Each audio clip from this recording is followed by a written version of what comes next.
สวัสดีทุกท่านนะคะสวัสดีพี่น้องและพี่ทุกคนค่ะดิฉันตุ๊กสวัสดิการนะคะเป็นเนื้องอกในสมองค่ะน้ำในหัวไม่เท่ากันแล้วก็อีกท่านึงเป็นงอกค่ะหลังจากที่เราผ่าตัดไปแล้วเนี่ยเราก็จะมีอาการปวดแล้วก็ทุกอย่างมันจะยึดหมดเพราะว่าช่วงที่ผ่าเนี่ยกระโหลกบางส่วนมันตัดออกไปใช่ไหมนะเพราะฉะนั้นมันก็จะตึงแขนตึงขาไปหมด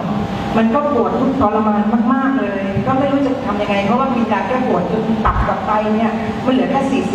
40%มันก็ไม่มีทางเลือกก็มีเพื่อนรุ่นน้องเข้ามาแนะนำว่าลองกินเป็นผลิตภัณฑ์ของมัตต์ฟิตดูมันมีกระดูกฉลามด้วยเราก็ว่ากระดูกฉลามเกี่ยวอะไรกับปวดไหมยังไงมันก็น่าจะไม่เกี่ยวกันแต่ว่าเราเป็นคนที่ให้คือให้โอกาสตัวเองก็ลองเปิดโอกาสกินดูเขาบอกว่าพี่กินเดือนเม็ดเราก็บอกว่าเม็ดมันไม่อยู่หรอกยังไงก็เอาไม่อยู่พ่อไอ้หลานเอาไม่อยู่เพราะฉะนั้นเราก็เลยกิน2 เม็ดกิน2 เม็ดนะคะกินเพียงแค่แผงเดียวกิน3 เวลานะมันหายอ่ะทุกอย่างคือจากเดิมเนี่ยมันไม่ได้นะมันเหมือนนกอ่ะมันยกไม่ได้แขนมันได้แค่นี้คือมันยกไม่ได้คือถ้าคนไม่เป็นจะไม่รู้มือมันก็กำไม่ได้เวลาจะกำก็มาก้นครับมันปวด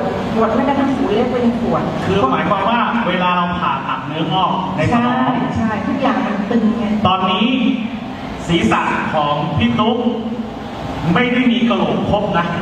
ใช่ไหมฮะใช่ค่ะมีกระโหลกแค่ไหนครับพี่ข้างหลังมีไหม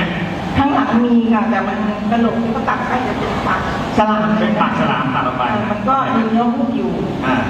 แล้วก็ข้างนี้เขาก็จะมีเครื่องปั๊มน้ำแล้วเอาสายพาดมาแล้วก็เจาะที่ท้องเพื่อที่น้ำมันพลิกขึ้นไปแล้วก็กดมือลงมาไม่ให้น้ำมันท่วมสมองเพราะว่าถ้าน้ำมันท่วมสมองมากเนี่ยมันก็ตายพูดง่ายๆอายุการทำงานของมันก็คือ7 ปีนี่ปีที่7แล้วถ้าคุณน่าเจอทุกก็แสดงว่าผ่านคือเราก็มั่นใจว่าเราอยู่มัตต์ฟิตยังไงเราก็ผ่านยังไงก็ไม่ตายและผลิตภัณฑ์ตัวที่พี่พูดเมื่อกี้มันคืออะไรไอ้กระดูกอ่อนมัดมันคือออโต้มันไม่เกี่ยวกับสมองนะแต่มันแก้ปวดแล้วก็คิดว่าออโต้เนี่ยเป็นยาแก้ปวดมันก็ช่วยได้ก็คือมันทำให้เราหายปวดแล้วก็เส้นที่มันยึดทั้งหมดเนี่ยมันก็ทำให้เรายกมือขึ้นได้จากปี58เนี่ยเคยไปฟังคุณเล็กเขาพูดก็ดูก็ดีนะแต่มันไม่มีตัวออโต้ตอนนั้นมีแต่กาแฟแต่เราก็ซื้อกาแฟกินจนกระทั่งลองนะออโต้ออกมาแล้วพอกินออโต้ก็รู้สึกมันดีขึ้นอ่ะคือจากเดิมที่ว่าขึ้นบันไดเนี่ยไม่ได้นะบันไดเนี่ยเราจะแบบขึ้นแล้วเราก็ต้องหายใจไม่ทันอ่ะมันหลายๆอย่างอ่ะต้องขึ้นทีละขั้นเวลาลงก็ต้องลงทีละขั้นคนที่เป็นจะรู้แต่ตอนนี้เราพลิ้วแล้วทุกอย่างดีหมดนะคะโอเคครับขอบคุณค่ะ